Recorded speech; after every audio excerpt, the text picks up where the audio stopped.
Welcome everybody back to the channel, and today I'm going to be showing you how to play Enhancement Shaman in PvP, so let's just jump right into it. So first off, we'll go over the talents here. So the talent setup is actually designed for newer players in mod to reduce as much button bloat as possible, as Shaman has one of the highest button bloats in the game.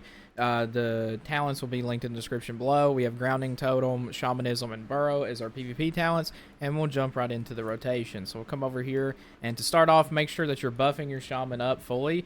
This is one of the longest processes, but you want to use Lightning Shield, Wind Fury weapon, Flame Tongue weapon, Sky Fury, and making sure you're dropping your Earth Shield. The Earth Shield is the only buff that you'll have to reapply, as it only has 9 charges, and it drops off, and it's actually really good at helping you sustain through fights, as Shaman is actually a pretty overall really squishy class. So first off, the rotation wise, you want to drop your Flame Shock, and then you want to Lava Lash to cleave the Flame Shock onto other targets, Storm Strike into your Ice Strike, and then a few auto attacks, and then you'll generate some Maelstrom, so you can use your instant cast Elemental Blast, and then you'll have 8 stacks on your Lava Lash, so you'll Lava Lash again, spreading the dots out again, and then for your big burst rotation, you'll want to drop your Dogs, you'll want to drop your Dogs, Primordial Wave, and then Heroism, Elemental Blast, Storm Strike, 10 stacks Frost Shock drop, Lava Lash into Ice Strike, into Elemental Blast, into Storm Strike, and then make sure you're dropping Frost Shock when it's at 10 stacks,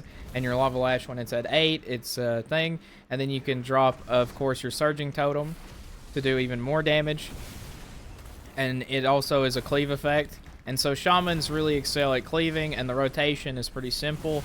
When your Elemental Blast is on cooldown, but you have enough Maelstrom for an instant cast, you'll want to drop a Lightning Bolt instead, as Lightning Bolt crits really big and hits really hard.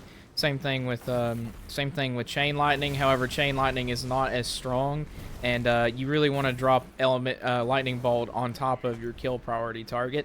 Otherwise, you just want to make sure that your wolves are always up. You want to make sure your Surging Totem's always up, and you want to make sure your Primordial Wave is always up. If you're asking why I'm not using Primordial Wave, it's actually bugged. It will not work on training dummies for whatever reason. But the rotation is pretty simple, pretty easy, and Shamans do a lot of damage. Most of the complications that are going to come with playing Enhancement Shaman is all the utility. Finding out when you need to drop Earth Grab, when you need to Sundering to Micro Stun, when you need Grounding Totem against mages, Stone Bulwark when you're getting focused down, Earth Elemental. Like, knowing when to use your utility is going to be the hardest learning gap. When your teammates are getting low, you want to drop your Ancestral Guidance. It turns 25% of the damage you've done into healing, and vice versa. And then same thing with Frost Shock. Make sure you're dropping it at 10 stacks, Lava Lash at 8 stacks, Elemental Burst, again, Feral Spirits, make sure you're always dropping that. The DPS can get quite high. It's very easy to get over 1,000,000 DPS while playing Enhancement Shaman. But you are pretty squishy, and you do have a ton of utility, and if you're not utilizing it properly, then, the class just suffers a lot for it. You're really good at cleaving in melee cleave, so you pair really well with Frost DK, and you pair really well with Paladins using the Templar builds. So any other melee cleave DPS is going to be a great partner for you in both 2s and 3s, because you're really going to lay down the pain on as much people as possible. Now, the talent build that we're running specifically is very simplified, and because it's very simplified, it's not running things like Totemic Projection and Totemic Recall. Totemic Projection, basically when you put down a totem, it lets you reposition it. This is really good because it helps you keep your Surging Totem on top of your targets. However, it's super complicated, takes up another button, and Shamans already have it pretty bad as it is, so this is more of a quick starter guide to get you started. So I'll jump into some games and show you how it's done with this build in particular.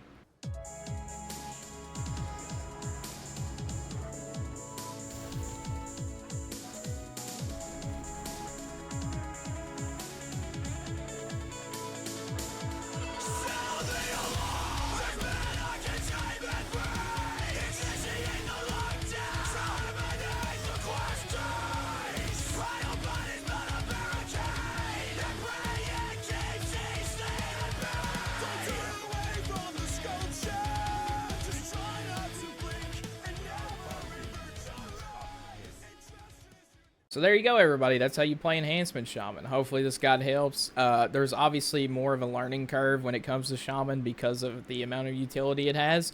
And there's a lot to go over, and this is the quick start guide. It's for beginners, so we can't cover literally everything, but Enhancement is a more advanced class. It's not as easy as Warrior, it's not as easy as DK to play as a melee.